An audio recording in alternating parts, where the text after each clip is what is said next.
প্রতিটা সৃষ্টি আল্লাহ পাকের এক একটা মেসেজ দেয়। ঠিক মেয়ে মানুষও একটা মেসেজ দেয়। কি মেসেজ? আল্লাহ পাক মানুষকে সবচেয়ে সুন্দর করে সৃষ্টি করেছেন, আর মানুষের মধ্যে মেয়েদেরকে সবচেয়ে বেশি সুন্দর করে সৃষ্টি করেছেন।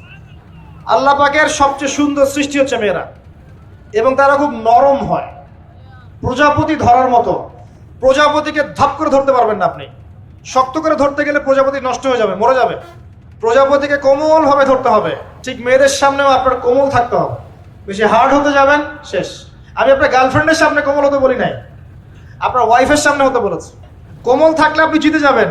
দেখবেন দুনিয়ার চিল্লা ফাল্লা করছে আপনার বাসায়, আপনি চুপচাপ আছেন পাহাড়ের মতো, কোমল আছেন। 5 মিনিট পর দেখবেন নিজেই ঠান্ডা হয়ে এসে বলছে আচ্ছা সরি, ভুল হয়ে গেছে।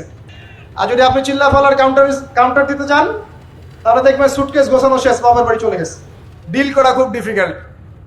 এখানে আপনাকে খুবই সবরের পরিচয় দিতে হবে। আল্লাহ পাক বোঝার তৌফিক দান করুন। আর আমরা মা বোনদেরকে রিকোয়েস্ট করব, 4টা মূলনীতি মেনে কাপড় চোপড় পরবেন। আপনার কাপড়টা এমন হবে না যেই কাপড়টা পরলেও অঙ্গ প্রত্যঙ্গ দেখা যায়, বোঝা যায়, এমন হবে না। কাপড়টা এমন হবে না এত টাইট ফিটিং যে আপনার অঙ্গের উঁচু নিচু অবয়ব বোঝা যায়, এমন হবে না। কাপড়টা এমন হবে না যেটা অমুসলিমদের পোশাক, আর কাপড়টা এমন হবে না যেটা পুরুষদের পোশাক। এই মূলনীতিগুলো মেনটেন করে কাপড় পরবেন ইনশাআল্লাহ। এছাড়াও মেয়েদের কথায় পর্দা আছে, চলনে পর্দা আছে, ওঠা বসায় পর্দা আছে। নামাজ পড়ার সময় তাদেরকে কিছুটা শালীনভাবে নামাজ পড়তে হয়। তাদের চোখের দৃষ্টির মধ্যে পর্দা আছে। এগুলো কে শিখাবে এখনকার মেয়েদেরকে? সবসময় বিজি দেখবেন নতুন কোন সিরিয়াল আসছে, নতুন কোন ফ্যাশন আসছে। আল্লাহর কাছে তোমাদের কি মূল্য আছে? তোমরা কি 5 ওয়াক্ত নামাজ পড়ো? তোমরা কি পর্দা করো? তোমাদের মধ্যে হায়াবোধ কিছু আছে? তোমরা মানুষকে ভালো কিছু শিখাও, সমাজকে ভালো কিছু দাও, শালীন কিছু দাও। নবী সাল্লাল্লাহু আলাইহি ওয়াসাল্লাম তো জাহান্নাম দেখে সেই কথাটাই বলেছেন, আমি জাহান্নাম দেখে আসলাম, সেখানে বেশিরভাগ অধিবাসী হচ্ছে মেয়ে, নারী। কি কারণ? তারা এমন কাপড় চোপড় পরে বাইরে ঘুরতো যেই কাপড় পরেও তারা নগ্ন থাকতো। আমি কি ব্যাখ্যা করতে হবে? আপনি দেখতে পারেন না? এবং তারা স্বামীর সাথে কুফরি করতো। সারা জীবন স্বামী যদি তাদের ভরণ পোষণ দেয়, ভালোবাসে, মহব্বত করে, তাদের জন্য জীবনটা ক্ষয় করে ফেলে, এক পর্যায়ে গিয়ে বলবে সারাটা জীবন তোমার কাছে কিছুই পাইলাম না। বাস্তব। এগুলোর কারণে মেয়েরা বেশি বেশি জাহান্নামে যাবে, এবং তারা মানুষ মারা গেলে মাতম করে, বুক পিঠ চাপড়ায়, এই কারণে যাবে। এবং তর্ক লাগলে অভিশাপ দেয় বেশি, এই কারণে যাবে। আল্লাহ পাক আমাদের মা বোনদেরকে হেফাজত করুন। তবে একটা হাদিস আছে সুসংবাদের। নবী সাল্লাল্লাহু আলাইহি ওয়াসাল্লাম বলেছেন, একজন নারী যদি 4টা কাজ করতে পারেন, জান্নাতের যে কোনো দরজা দিয়ে ইচ্ছা প্রবেশ করতে পারবেন।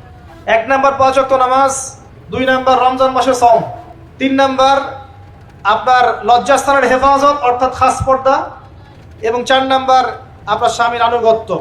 ফ্যামিনিস্ট আকীদার মেয়ে হলে আনুগত্যকে দাসত্ব মনে করে, স্বামীর আনুগত্যকে তারা দাসত্ব মনে করে।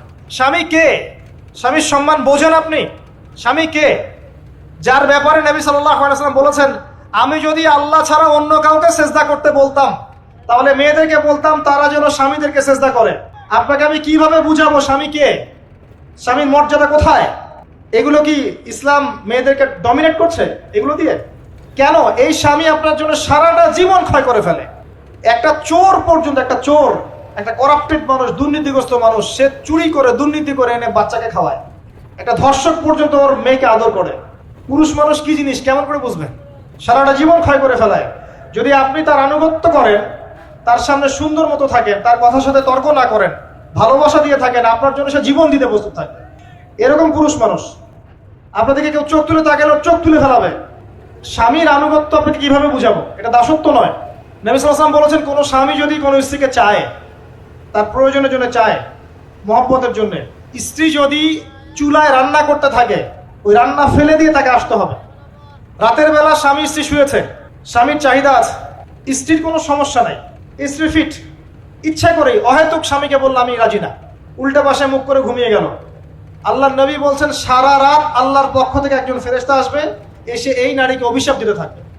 এখন এগুলো হাদিস শুনলে বলবে যে ইসলাম তো মেয়েদেরকে ছোট করছে। একজন মেয়ে তার বাবার সম্পত্তি পায়, কোনো কোনো ক্ষেত্রে তার ভাইয়ের সম্পত্তি পায়, তার স্বামীটা তো পাই, তার ছেলেরটাও, নানি হলেও সম্পত্তির হক আছে। একটা মেয়েকে চতুর্দিক থেকে সিকিউর করা হয়েছে ইসলামে। তারপরেও কিছু ফ্যামিনিস্টের কারণে এরা বলবে যে মেয়েদেরকে ইসলাম ছোট করছে। হ্যাঁ, মেয়েদেরকে ইসলাম কেন ছোট করছে? কারণ পর্দা করে যে বাইরে বেরোতে বলেছে, ঢ্যাং ঢ্যাং করে নগ্ন হয়ে বেরোতে নিষেধ করেছে, এই কারণে। যদি বলে যে হ্যাঁ ইসলাম আপনাদেরকে ফ্রি মিক্সিং এর স্বাধীনতা দিচ্ছে, আপনারা সবাই ফ্রি মিক্সিং করেন, গেঞ্জি পরেন, টি শার্ট পরেন, স্যান্ডো গেঞ্জি পরে বাইরে ঘুরে বেড়ান, টাইট ফিটিং প্যান্ট পরে বাইরে ঘুরে বেড়ান, সব জায়গায় আপনারা ফ্রি মিক্সিং করেন, পর্ন দেখেন, জেনা করেন, মদ খান, ইসলাম খুব ভালো তখন। তোমাদের জন্য তো ইসলাম নয়, তোমরা জাহান্নামে যাও, আল্লাহর কি আসে যায়?